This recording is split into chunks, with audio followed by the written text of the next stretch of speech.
Now for the topic of the week, and it's something that I am very passionate about. I had the good fortune of contributing to the Diversity Council when I was working at Gap Inc. in the early 2000s. Even before that, having lived overseas in the former Soviet Union and having grown up in East Los Angeles in a very diverse environment and having relatives who are LGBTQ. It's something that I've really stepped into over the course of my career. And given where we are in 2020, I'm both hopeful, disappointed, charged up to see this discipline, if I can call it that, go to the next level. Of course, what's happening with Black Lives Matter is amplifying the importance of this theme, this topic. It's also the case where we have advanced on LGBTQ rights, and that being said, there is still a lot more work that needs to be done. So let me set the stage here. Many organizations have had chief diversity officers or an individual who is leading diversity and inclusion initiative. And those individuals have been just that. They have been individuals. They've oftentimes been at the VP level or even C level. They have, at best, had one or two people to help them get work done. But their job primarily was to influence. And that is a tough job. I have seen it firsthand. I've tried to be an advocate. I've seen those individuals be frustrated because the inertia of the organization is hard to move. And so how then can we disrupt that and get to a place where diversity, inclusion, belonging, equity are in fact top priorities of the organization, not in terms of hiring somebody to do it, not in terms of saying the right things, but actually having underlying systems that support diversity, inclusion, belonging, equity over time. So let's talk about just the naming convention up front. When you hear diversity, well, how do we measure it?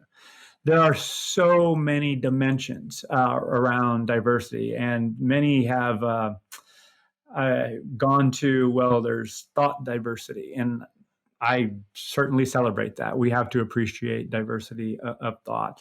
And there's also fundamental physical diverse characteristics. There are characteristics that people choose. There are predetermined characteristics based on your genetic and physical makeup. So these are all present. They're to be acknowledged and honored and celebrated. Then it invites the question at scale, what should we be measuring, monitoring, and managing to over time? Now, I don't pretend to have the right answer. What I do know, what I will assert, and I look forward to talking to Stephen about this, is I don't believe we've done enough. And I believe we haven't done enough because we have, in organizations that is, have had a cover your ass mentality. We're just going to do the minimum amount of effort to check the box, and shamelessly, that is a bit of a cynic's point of view. On the other side, we have made some real progress where I believe that momentum will carry the day, particularly in progressive organizations that want to create cultures that are more innovative, that are truly more agile, that are really appreciating not only the diverse thought, but the diverse cultural perspectives, the diverse experiences of people with different backgrounds. And that takes effort.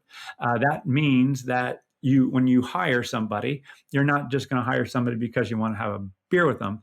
You understand their unique contribution, and you understand that their differences are in fact assets. And that takes courage, it takes clarity, and it takes a level of courage to apply that day to day over time and sustain it. Because here's the essence of it, is we are unique. And that's definitely a no shit statement.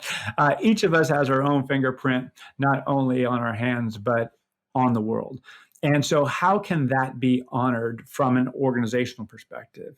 So, I have put this forth for a number of years now, and I stand by it. It's one of the things that I'm most committed to is that after the basics, we as human beings want three things. We want to be seen, we want to be heard, and we want to be empowered. And that sounds good, right? If I am there, I don't want to be uh, invisible. If I share something, if I have an idea, I do not want to be ignored. And oftentimes, I don't want to be told what to do. I don't want to be condescended to. I want to be empowered so I can go create and do really cool stuff that aligns with my purpose and passions. So, how do we do that at scale? I believe we can move from this notion of criticism and feedback, or maybe even define feedback differently, to what I call OQIs, observations, questions, and ideas. And this is a means in which people are in fact seen, they're in fact heard, and they're empowered. So this is just what I observed, staying in curiosity, staying in that growth mindset. And it's a affirmative inquiry. Hey, I hear you. Can you explain this a little bit more? Oh, that's cool. So now you're a very open mind. And finally, hey, here's an idea. So now the individual can choose whether or not to adopt that idea or not. So now they own the way forward. Now, again, at sometimes it is appropriate to instruct and say, okay, this is the way forward. I mean, that's what leaders and us as people have to do. We make decisions all the time. But generally speaking, if we can apply OQIs, I think we'll be in a better place to appreciate diversity, appreciate different ways of being and different peoples. There's more to share on this, and I am extraordinarily excited to have Stephen Wang with me to go deeper into this topic. So with that, we'll take a short break and come back with Stephen.